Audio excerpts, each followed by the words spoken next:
Méditation du 8 février, le bon berger t'aime. Moi, je suis le bon berger donne sa vie pour ses brebis. Jean 10, verset 11, version Colombe.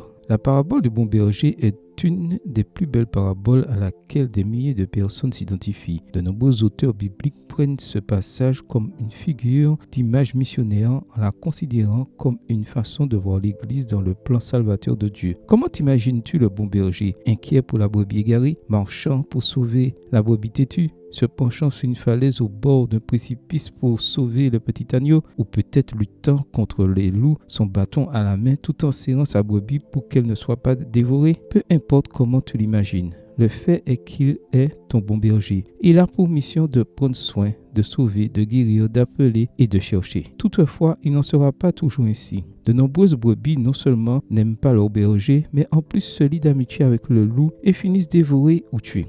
Non pas parce que le berger n'a pas pu les sauver, mais parce qu'elles ne l'ont pas voulu. Le bon berger ne force personne et voudrait que toutes les brebis soient sauvées. Il laissera néanmoins chacun exercer son libre arbitre et choisir entre le chemin de la vie et celui de la mort. Par contre, le temps viendra où le berger séparera les brebis des boucs. Celles qui seront placées à sa gauche mourront pour toujours, mais celles qui seront placées à sa droite vivront avec lui pour l'éternité. C'est à juste titre que le Seigneur a dit « Je suis venu pour qu'ils aient la vie et l'aient en abondance » verset 10. Quel type de brebis penses-tu être? Obéissante, douce, humble et affectueuse, ou bien revêche, déviante, mauvaise, désobéissante, audacieuse, de mauvaise humeur? As-tu d'autres caractéristiques qui te sont personnelles? Le Seigneur connaît ses brebis et elles le connaissent. Dieu sait en effet qui tu es. Il connaît ton nom et ton surnom. Il est le bon berger qui te cherche sans cesse parce qu'il veut te sauver. Si tu es égaré dans les buissons et plein de tiques, il le sait. Si on te maltraite et que tu ne veux pas retourner à la bergerie, il le sait. Si le gardien des brebis t'a donné une pierre au lieu de t'aider et que tu es en colère avec de la haine dans le cœur, il le sait. Même ainsi, le bon berger t'aime.